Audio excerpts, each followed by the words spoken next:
하나님 말씀 시편 77편 10절부터 20절 말씀입니다.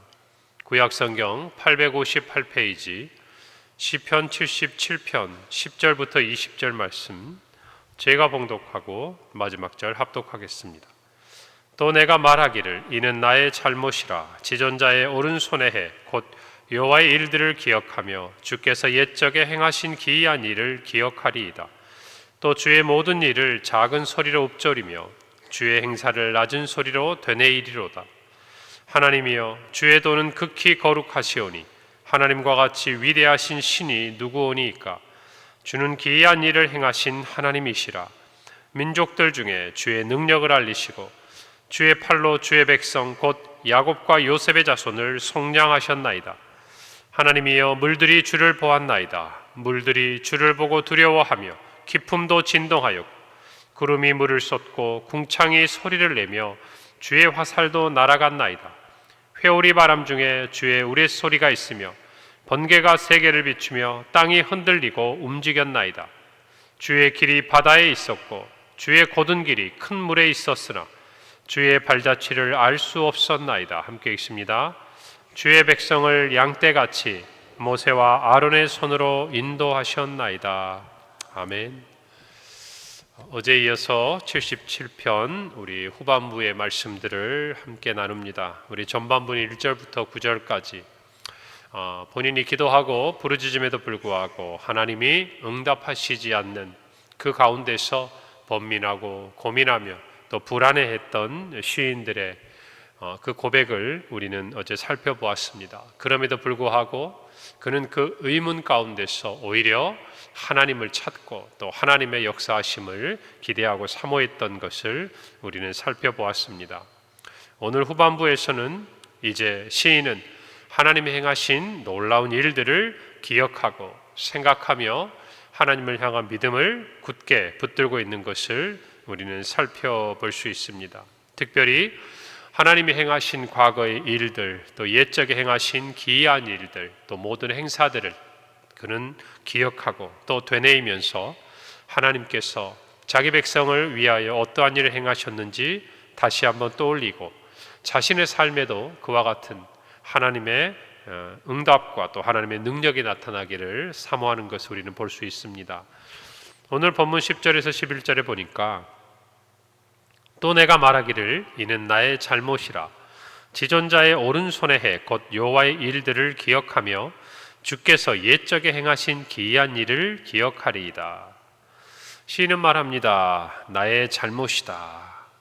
이 잘못이다 말은 원어적인 의미로 보면 병이 들다, 점점 쇠약해져 가다 이런 의미를 가지고 있어요. 즉 다시 말하면 자기가 마음에 불안함이 찾아오고 또 하나님을 향한 의심의 파도가 밀려올 때에 그것은 자기의 영혼이 병든 것과 같다라는 것을 의미하는 것이에요. 하나님을 신뢰하지 못하고 하나님의 응답하심에 대해서 하나님의 능력에 대해서 의심하고 불안해하는 그 모든 것들은 자기의 영적인 질병에 처한 것과 같은 그러한 모습이라는 것을 자기의 자책과 함께 고백하고 있는 것입니다. 하나님이 기도에 응답하지 않는 것, 그것은 곧 하나님이 나를 잊어버리셨고 또 나와의 관계가 모든 부분들에서 깨어졌다라고 오해하고 또 하나님의 깊은 뜻을 알지 못할 때 우리는 점점 그 불안이 깊어져 가고 그 의심의 파도가 높아져 가는 것을 생각할 수 있습니다. 사람의 마음이 그래요. 특별히 의심과 염려와 근심 이런 부정적인 생각들은 한 번에 우리의 마음에 찾아왔다가 떠나가지를 않아요. 한번 그것이 뿌리를 내리면 처음에 왔던 모습대로 있는 것도 아니에요. 점점 커져가요. 점점 우리 안에서 자라가요. 점점 더 깊은 뿌리를 내려가요. 그래서 저와 여러분이 정말 믿음 안에 굳게 서기를 원한다면 그런 불안함이 찾아왔을 때, 그런 의심이 찾아왔을 때 처음에 그 의심을 말씀으로 싸워서 이기고 그리고 기도 가운데 믿음으로 물리쳐야 하는 줄로 믿습니다. 그것을 마음속에 그냥 한 켠에 가지고 있으면 여러분 우리의 마음이 점점 그것을 키워가요. 여러분 어제도 말씀드렸지만 시편 62편의 말씀처럼 우리의 마음을 토해버리지 않으면 그 뿌리채 뽑아내지 않으면 우리의 마음에 있는 모든 생각들을 솔직하게 하나님 앞에 다 털어놓지 않으면 지금은 잠깐 비워진 것 같아도 어때요? 다시 금방 자라 올라가는 것도 우리는 볼 수가 있습니다.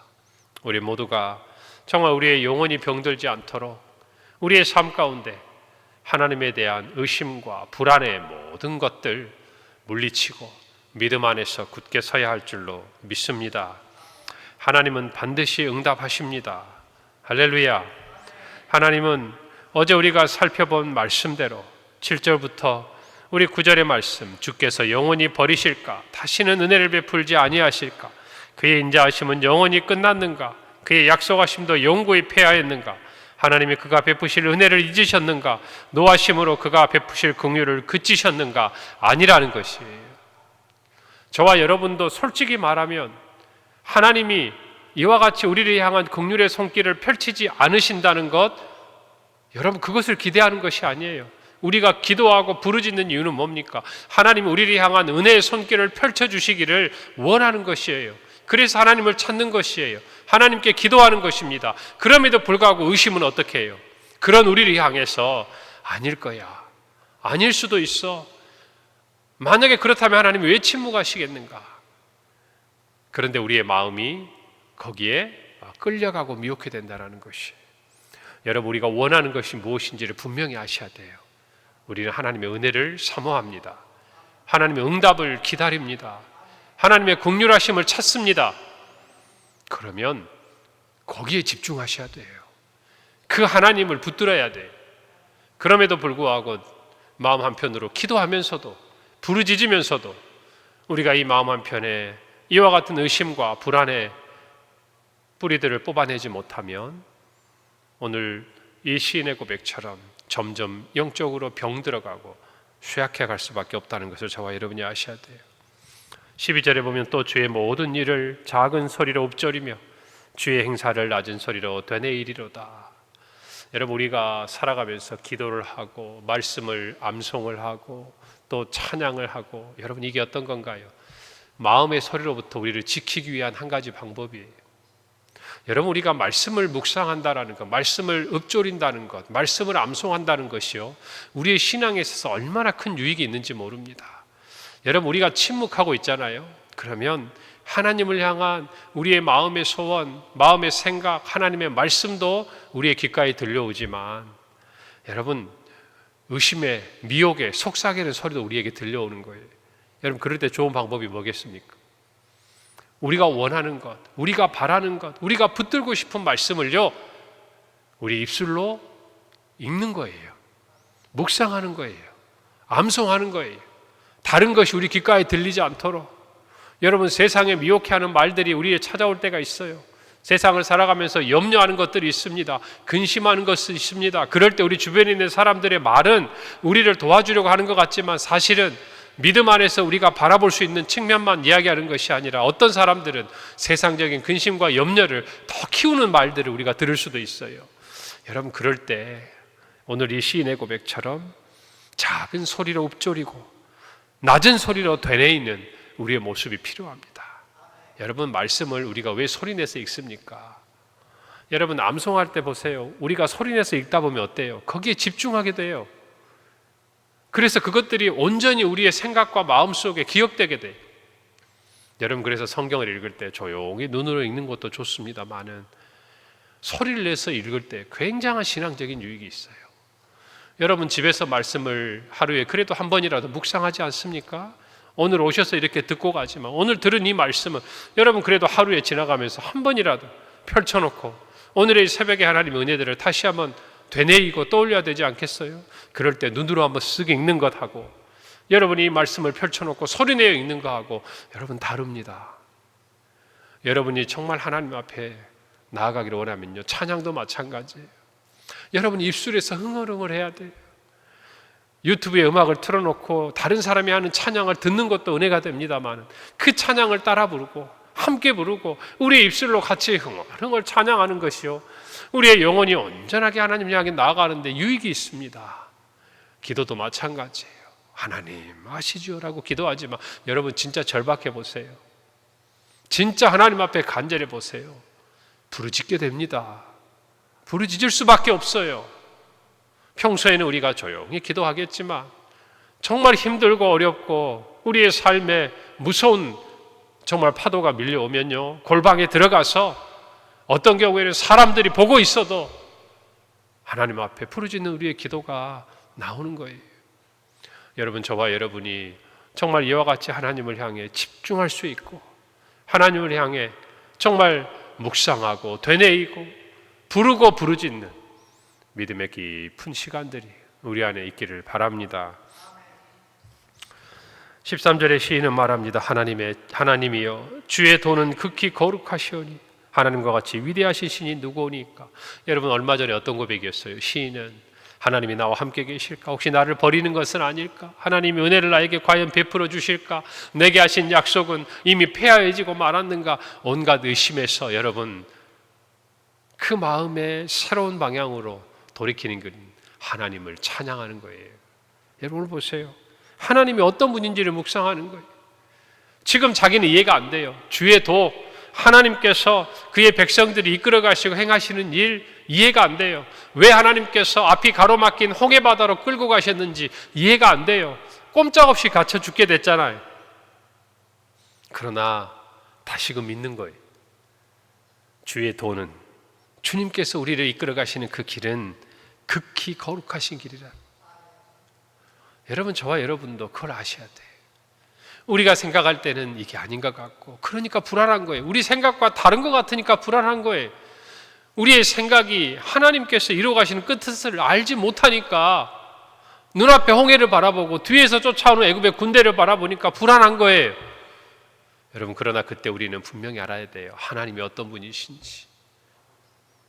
우리는 길이 없지만 하나님은 그 바다에 물을 가르시고 바다를 가르시고 길을 내시는 분이라는 것을 믿으셔야 돼요.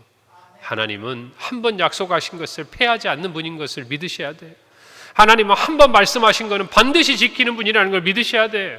하나님은 우리와 같이 한 번 말한 것들을 바꾸어내거나 또는 그것들을 행하지 못하는 분이 아니라 온전하시고 거룩하시고 완전하신 분인 것을 믿어야 돼요.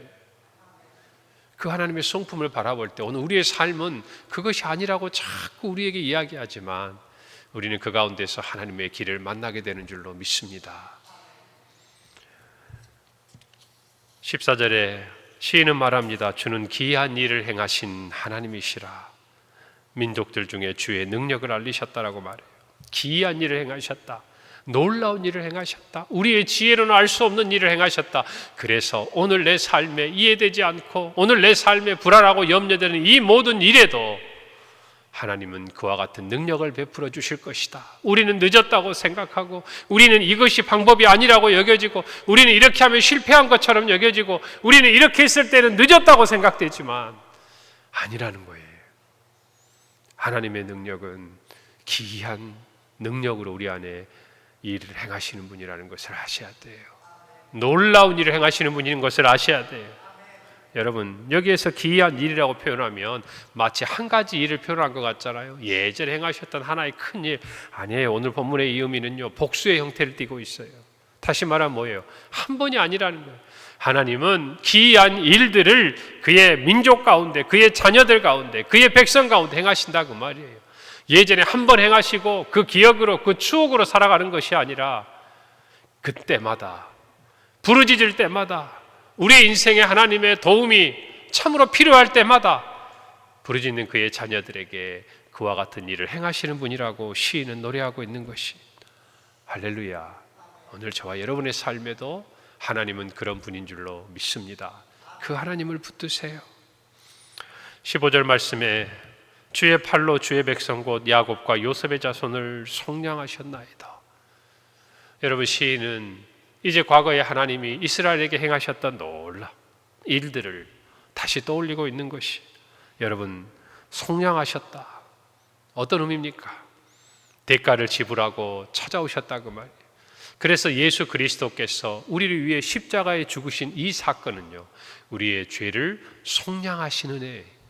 다시 말하면 그냥 어느 날 우리에게 죄 없다 선포하신 것이 아니라 값을 치르고, 십자가에 그 값을 치르고, 생명의 그 값을 치르고 우리의 죄를 사하여 주신 것, 그것이 하나님의 은혜예요. 할렐루야.